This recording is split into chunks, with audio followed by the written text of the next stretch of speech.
Tired of the everyday routine? Ever dream of a life of romantic adventure? Want to get away from it all? We offer you Escape. Escape, designed to free you from the four walls of today for a half hour of high adventure. It all started on the bus just outside of Dallas. The sailor who had snored beside me since Memphis got off, and the big fat guy got on.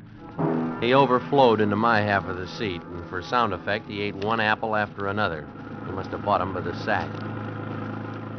Hey, fella, do you mind? Huh? My top coat? Oh. I'd like to have it pressed, but I prefer a tailor to do it. No. I pulled the coat out from under him. He'd smashed my carton of cigarettes almost flat. From then on, I held the coat in my lap. In my mind, he was symbolic of everything connected with this trip and with my life. Second-rate, middle-class, mediocre. I was on my way to Hollywood. Yeah, I'm an actor. Under personal contract to Henry Slafta, a big director. Oh, it sounds impressive, but it isn't. It's one of those insignificant stock contracts with short options and shorter dough. I should have turned it down, but I was flat broke, on my heels. That's why, when I found the money, I did what I did. Okay, folks, we're stopping here for 15 minutes.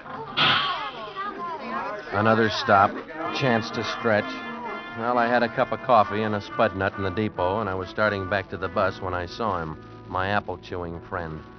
Two men with cop written all over them were leading him out of the bus. It was a pinch. I wondered why they'd picked him up. I really didn't care why they took him as long as he didn't come back. Now I had the seat to myself. But he'd done me a final courtesy. He'd knocked my top coat onto the floor and walked on it. Okay, everybody on, let's go. From then on into El Paso, he was the topic of conversation. He didn't look like a criminal to me. My dear, didn't you hear what the bus driver said? The man's a counterfeiter, one of the smartest ones in the country. The police have been after him for ages. A counterfeiter? How exciting. I must get off at El Paso and send a postcard back to Madge. Won't she be thrilled for me? Counterfeiter. Well, that's the last thing I would have pegged him for.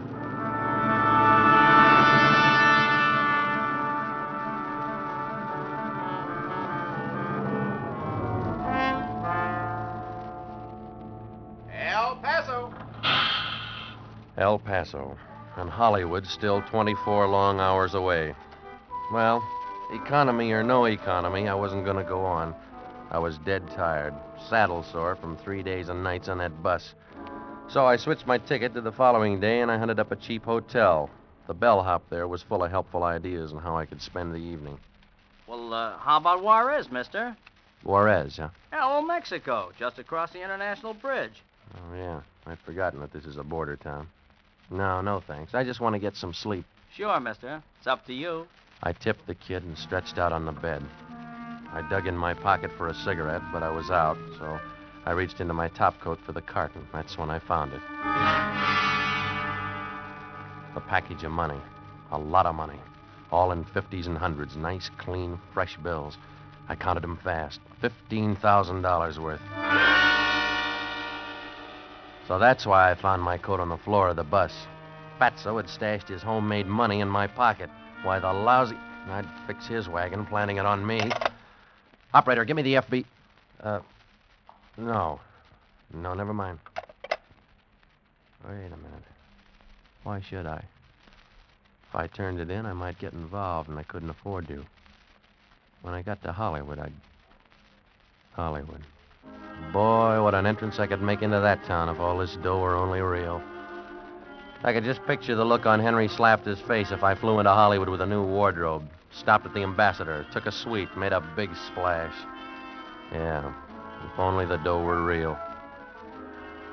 Well, I couldn't sleep now. I was too stirred up, so I took a shower and changed my clothes and went out.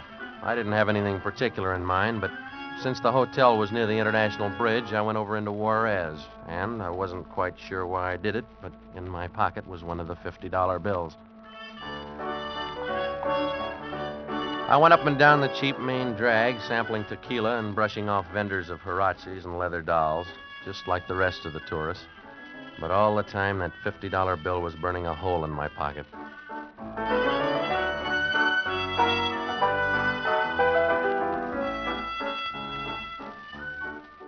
It was in a small bar, a crummy place called El Serape, that I finally took a chance.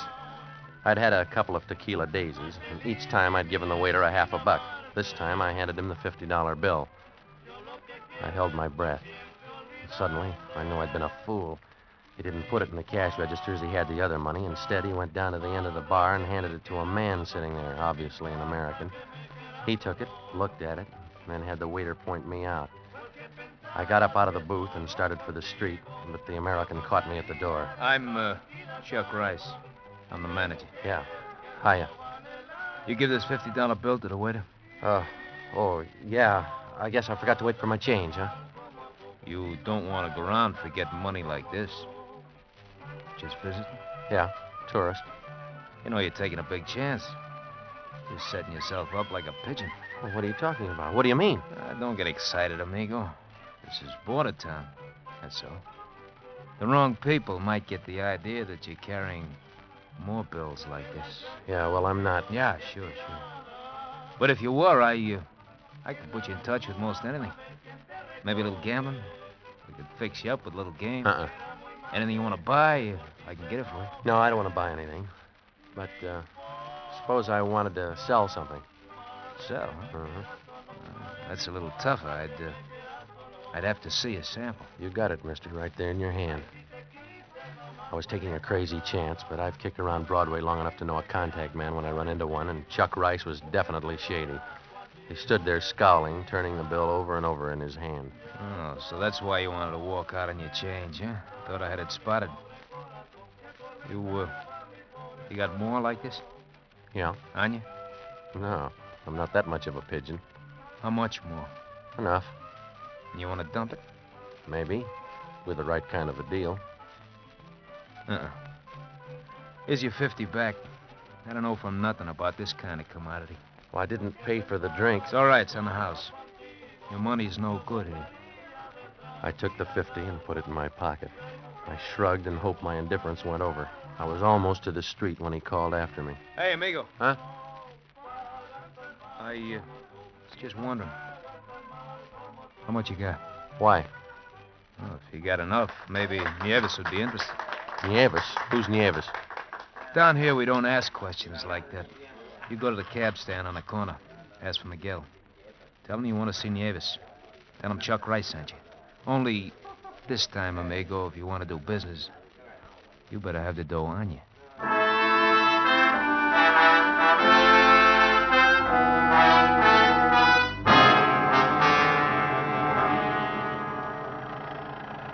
Miguel. Hey, I'm talking to you. What's the idea? You keep going around in circles. Bien sabe, senor. Can't sabe my foot. I want to go to Nieves. Si, senor, si, Nieves. Well, let's get going. Never mind the sightseeing. Miguel was driving down dark back alleys and dirt roads. I couldn't tell which direction we were going, and I'm sure that was the idea. But we were getting further and further out of town. I was beginning to wish I didn't have the money on me. But I hadn't gone back to the hotel for it when Miguel suddenly pulled off the road into a ruddy gopher-hole courtyard of a broken-down hacienda. It was littered with debris.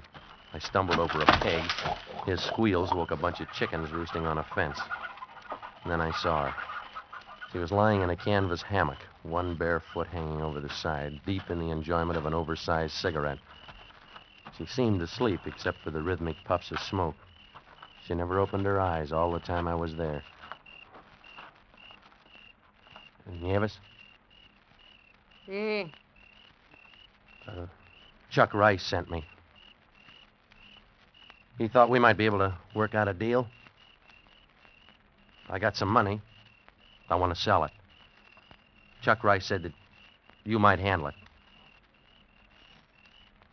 You hear me? Si. I got $15,000 American in 50s and 100s. How much you want? Well, what'll you give me? How much? Well, I figure 5,000 would be fair. No touch. What? If that's all you want, I no touch. Why? Too hot. Well, if you think it's worth more. No touch. Okay, no touch. Come on, Miguel. Si, senor. Senor, Yeah. O'Toole. What was that? O'Toole, maybe he buy. O'Toole. Where's O'Toole? Oh, Miguel, no. Si, senor. Come, I will take you. Well, your English is improving, Miguel. Maybe your sense of direction will improve, too.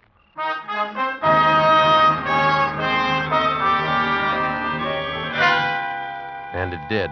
As the crow flies, so did we, straight to O'Toole's Dine and Dance, a gaudy tourist trap hypoed on the outside with neon signs advertising the best food and music in Juarez, while inside, 5 Latin beboppers were making hash out of Embraceable You.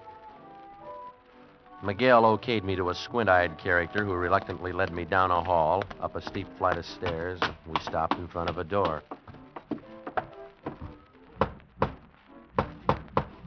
Come in.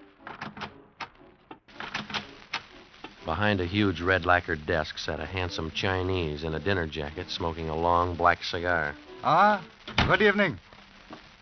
What can I do for you? A drink, perhaps? No, thanks. I came to see O'Toole. Yes, I am O'Toole. You, O'Toole? As one of those cliques of nature. I wear my mother's face and my father's name. Oh, well, I'm sorry. I didn't mean anything. Oh, think nothing of it, Mr. Smith. Yeah, Smith. Now, you have something you wish to sell? That's right. May I see the money? Money? How did you know? $15,000, as I understand it. How much do you want for it? 6,000. You told Nievas. 5. Nieves? Oh, you're surprised. I know about that. Huh? Chuck Rice always sends them out to the country to see Nievas before they come to me. Now, let me see the money. All of it. Sure. Here. Look, I'll take the 5. I'll give you 4. Oh, now, wait a minute. There's 15,000 there. You won't have any trouble passing it in Mexico. I know that. I also know that when this kind of money turns up in this part of the world, it means only one thing. I am your last resort. Well, Mr. Smith? Yeah. Give me the 4,000. He went to the safe, got the money, and paid me. I got out of his office. Well, maybe I should have held out for more, but he gave me the creeps. Besides, any way you look at it, 4,000's a lot of money. I could knock Henry slapped his eyes out with less than that. Downstairs in the club, the floor show was on. An Adagio team was going through its calisthenics. I was just passing the bar when she bumped into me. Hello, Charlie. No, I'm not Charlie. Sure you're Charlie. You gotta be Charlie. Go on, beat it. Come on. Don't be a sucker. We're being watched. Well, so what am I supposed to do? Be smart. Buy me a drink. Look, I told you, I'm not interested. Interested in getting out of here alive? What kind of a crack is that? You see Squint Eyes over there by the entrance? Well, he's not the doorman. Come on, look. What's this all about? O'Toole. He wants back whatever it is he gave you. I'll buy you that drink. Come on. Make it scotch. Yeah. Bartender, 2 scotch and sodas. All right. Now tell me why you're interested. I'm supposed to knock you out. You're what? Those 2 drinks you just ordered. Yours will be loaded. And not with bromoquinine to cure your cold. Ever hear of knockout drops, tourist? Yeah, sure, but I don't get it. What are you telling me for? I don't know. Maybe because you're from my side of the border. Maybe because you don't look like the kind of scum that usually comes in this joint. All right. So my drink's going to be loaded, and Squint Eyes is over to the front door to make sure I don't get away. I don't have much choice, do I? Yeah, you do. I'm going to help you. Help me? After the drink hits you, I'm supposed to get you out the back door into the alley and then roll you. Well, now, that'll be a big help. But I'm not going to. Quiet. Here come the drinks.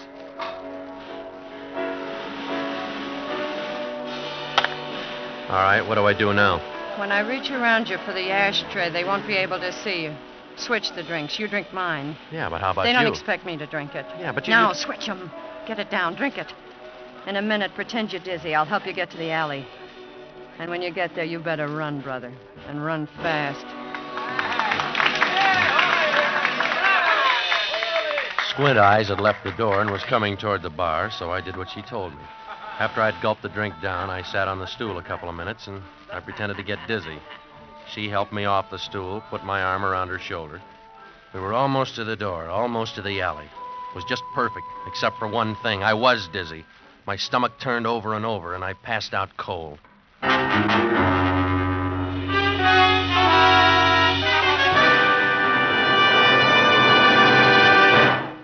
In just a moment, we will continue with Escape. But first, a lot's been said about the Sunday night entertainment on CBS, and rightly so. But take a look down the CBS listings during the entire week, and you'll find there's no let-up in the parade of all-star shows. Tomorrow, Wednesday night, and every Wednesday night, Bing Crosby, Groucho Marx, Burns and Allen, and Gene Hirschholt as the beloved Dr. Christian are heard on most of these same CBS stations. Dick Hames and the Andrews Sisters, Jack Smith and Dinah Shore are also on hand in their early evening quarter-hour programs. Make a habit of listening to CBS all through the week. And now we return you to the second act of Escape.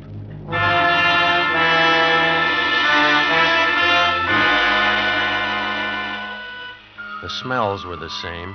Beer, tequila, stale black tobacco. But the sound had changed. There'd been music before.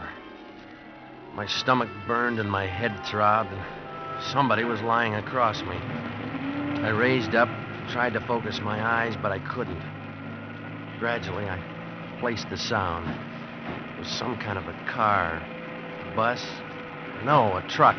I was lying on the floor in the back of a truck, and there was a man lying across me. From the stench of him, he must have been drunk for a week, but from the inert way he lay, he could have been dead. I pushed him off and shook him. Hey. Where are we going? What is this? Hey, come on, wake up, will you? Listen to me. Then I suddenly remembered the money. The $4,000. It was gone. I was clean broke. I'd been rolled all right, and by a dame who even told me before she did it.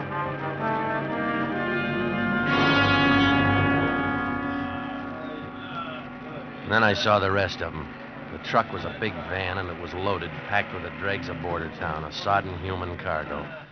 All of them filthy, bleary-eyed. But one of them looked awake and reasonably sober. Hey, you over there. You speak English? Si, senor. Well, what happened? What are we doing here? Oh, we all fall drunk, senor. Oh, it's no good to fall drunk. Oh, you go to Hensler's. Hensler's? Sí. What are you talking about? Oh, caray. No es bueno. Oh, I have been there before. I should know not to fall drunk. Oh, 1 whole month I have been there. Ese lugar es muy feo. Oh. You've been where before? Where are they taking us? Tell me. To Hensler's. Oh, he's a very bad man. Hensler's? Well, who's Hensler? Oh, you're going to see, senor. You will see. That's all I could get out of him. We were going to Hensler's, and it wouldn't be good. And it sounded like I was about to find out.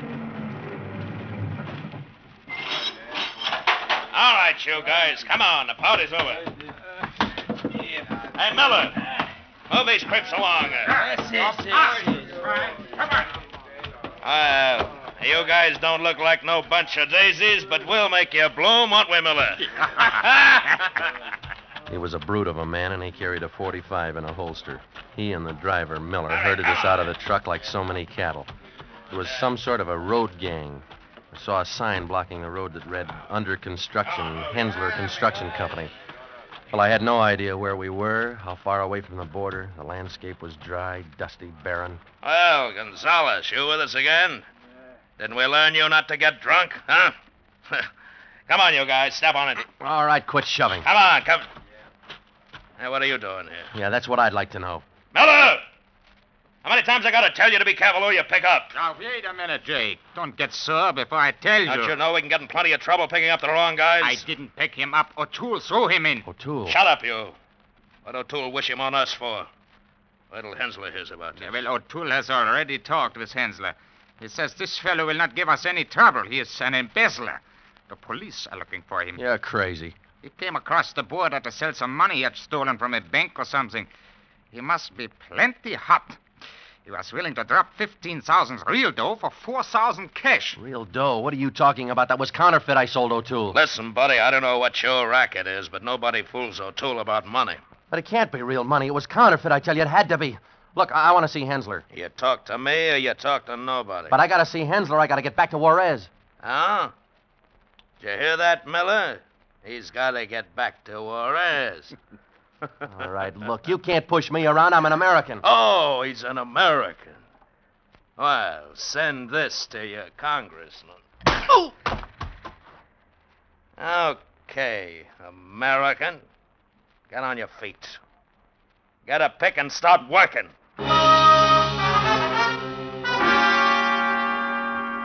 Hensler Construction Company. Just another name for a chain gang. I never saw Hensler. He wasn't there. But in the next week, I got to know Jake all right. I got to hate him. He drove us from dawn till dark, digging a roadbed by hand, pick and shovel, in the hot sun, in the dust, without rest. But worse than the physical torture was the thought that gave me no rest. I'd sold O'Toole real money.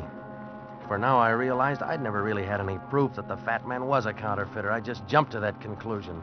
The bus driver... No, not the bus driver. A woman on the bus said that the bus driver said it, and it drove me crazy just thinking about it. Real money. $15,000. I'd had it in my hand and I'd thrown it away.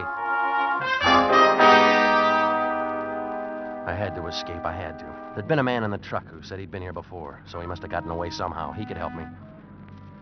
You're the man that was here before? I am Gonzalez. All right, you got away the other time, didn't you? I see. But I am back. And this time I don't try to go. Well, how did you go? How'd you get out? Well, there is a highway. There is? Where? 4 mile, 5 mile. Many cars pass there. Just 4 or 5 miles. That's nothing. Oh, maybe it sounds nothing to you, senor. But those are bad miles to go. Ooh, caray. Only 4 or 5 miles. Over that way, he told me. Through the ravine.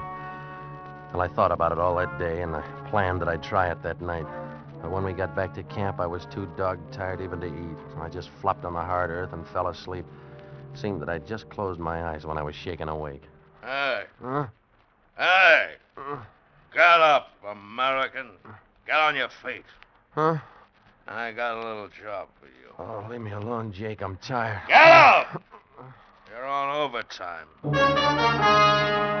was murderously drunk. He had a bottle of whiskey in one hand and his .45 in the other. So I got up off the ground. All around me, the men were sleeping. If they heard him, they didn't pay any attention. He marched me down to the roadbed and threw a pick at me. There.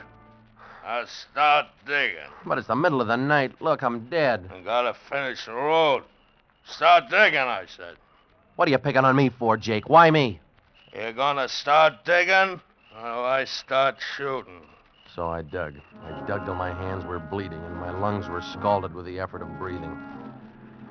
He sat alongside the road, knocking off that fifth of whiskey and riding me every time I faltered. He was just mean drunk enough to kill me if I stopped. So I dug and I dug. Finally, I couldn't go on anymore. I was too tired to care. I dropped the pick and fell onto the road. My face was in the dirt. I lay there, panting, waiting for the bullet.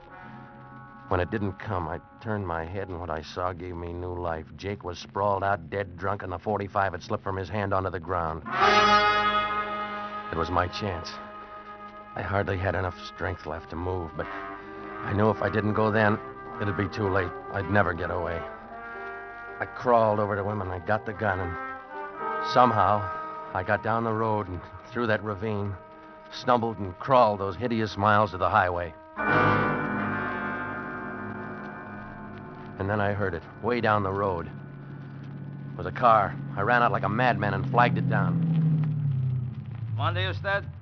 Give me a ride, will you? Oh, you're an American, huh? Going back to the States? Yeah. Well, hop in.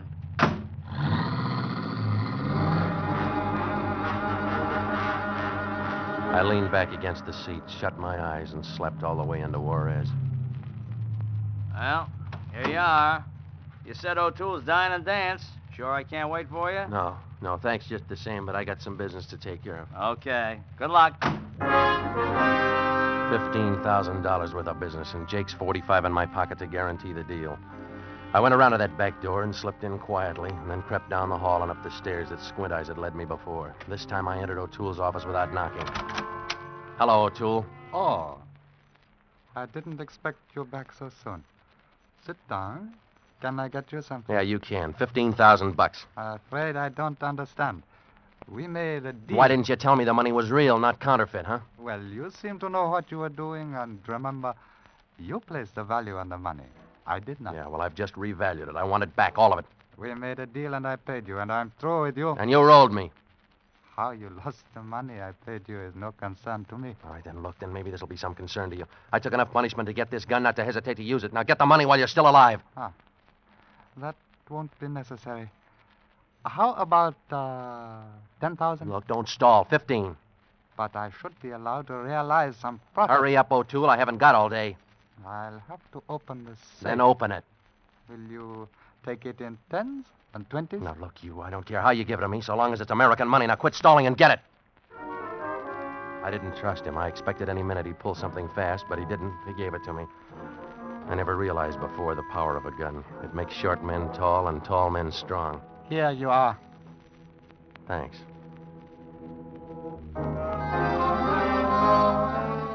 Now I could fly to Hollywood and have that suite at the Ambassador and throw a cocktail party, a big party. I'd show 'em. First, I stopped at the best men's shop in Juarez and got myself outfitted. An important English tweed suit, cashmere topcoat, couple of dozen shirts, and I threw away my old clothes. There will be something else, senor. I'll take that alligator suitcase, too. Si, senor, but you must remember when you go through customs, you must declare the clothes you are wearing. I have to report the sale. Sure, don't worry. And these neckties? Si, senor. I paid him. It was more than I'd spent on clothes in 10 years. I put $500 in my wallet and stashed the rest of the money away in my suitcase. Then I went to the American Club for a good dinner. Now I was all set to make my entrance. All I needed was a plane reservation for Hollywood. I was just going through customs when he ran up. That is the man. Stop him. It was the clerk from the men's shop, gesturing wildly. The customs official listened, and then he came back to me. I'm sorry, sir, but I'll have to detain you. What? Your wallet, if you please. Well, wait, I didn't buy the wallet from him. If you please, sir, give it to me. Okay, but it's just an American Hickok wallet, I tell you. I'm not interested in the wallet itself, sir. Now, we shall see. There. You see? Did I not tell you? Look, all of it. What are you guys doing with my money? You admit this is your money, mister? Of course it is. Then I'm sorry you'll have to come with me. But why? Because, mister, all the money in your wallet is counterfeit.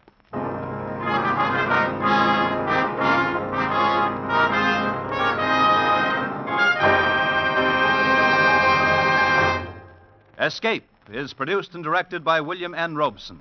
Tonight we have presented Border Town by John and Gwen Bagney. Featured in the cast were Jack Webb as Evan, Bill Conrad as Jake, Ben Wright as O'Toole, Tony Barrett as Rice, and Jeanette Nolan as Nieves. Also heard were Ted DeCorsia, Paul Frees, Bea Benaderet, Jerry Hausner, and Harry Bartell. Special music was arranged and conducted by Del Castillo. Next week. You were on a train from Rajahor to Calcutta. With you is a fabulous jewel, the most sought-after emerald in the world, in whose depths are mirrored terror and violence. And for you, there is no escape.